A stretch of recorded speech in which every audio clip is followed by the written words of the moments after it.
Shabba's wife is safe. But the danger is not over. The next morning, the village buzzed with excitement. Shabba had found his wife and brought her back safely, but something was wrong. She had not spoken much since last night.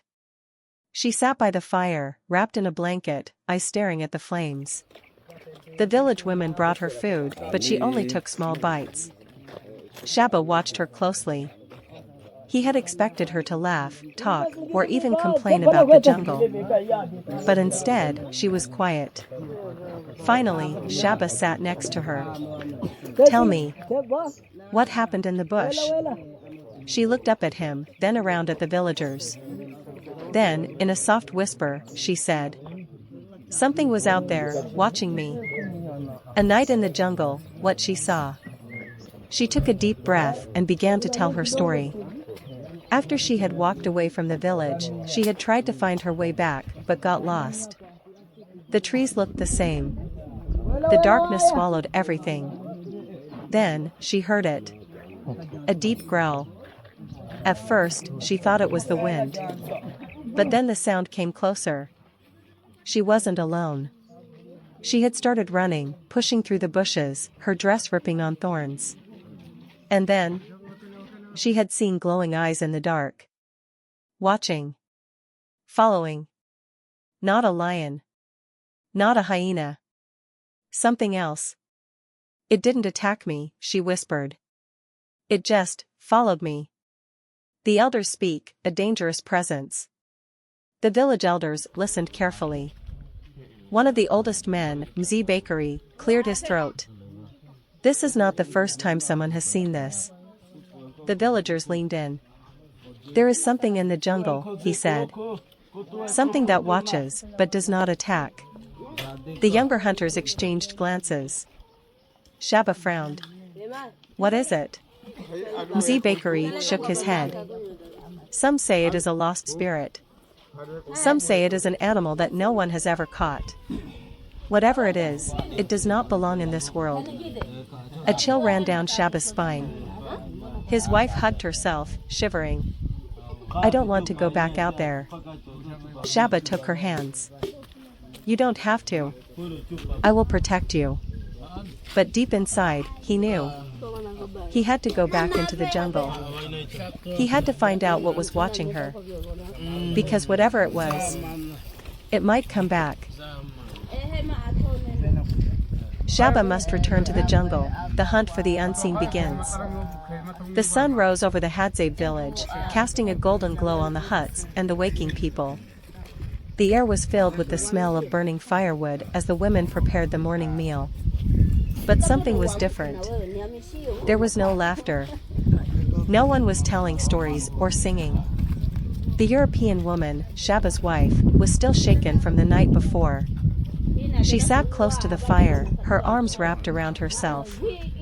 She had barely slept.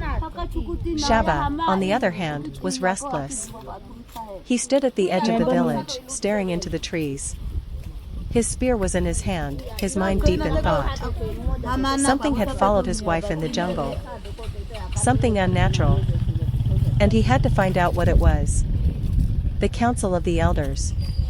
The elders of the village gathered under the big baobab tree. The whole village surrounded them, listening carefully. Mzee Bakery, the oldest and wisest man in the village, spoke first. "Shabba, my son, do you truly want to go back into the jungle?" Shabba nodded, without hesitation. "Yes. If something is out there, I must face it."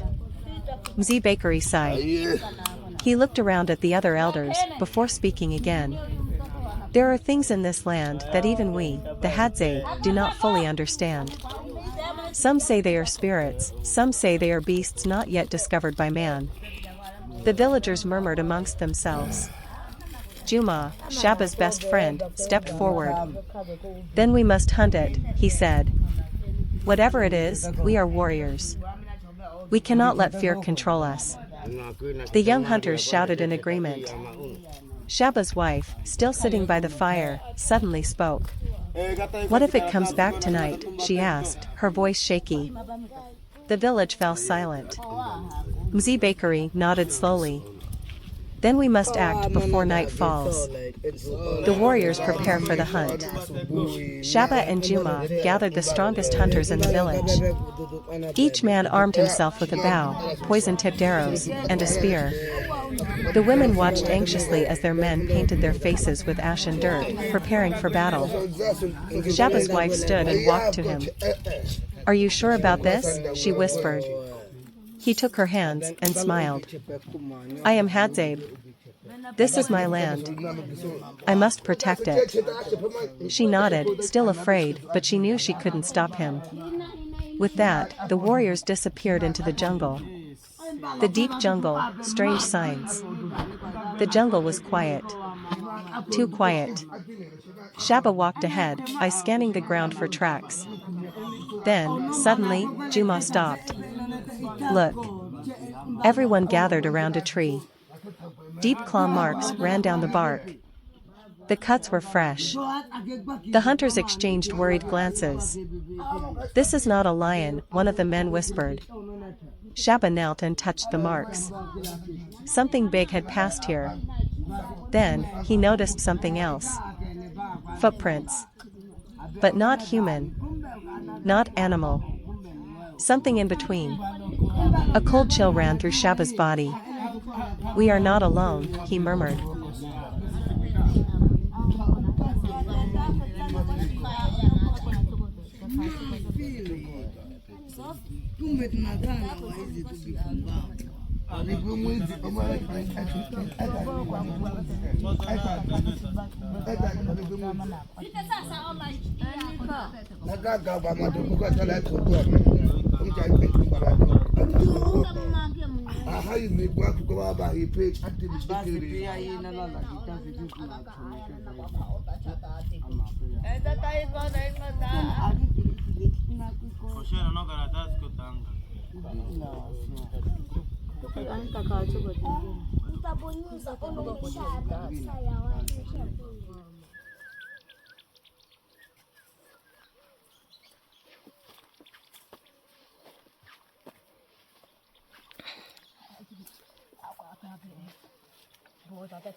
The Hadzabe tribe, one of the last remaining hunter-gatherer societies in Africa, resides in the Lake Eyasi region of northern Tanzania.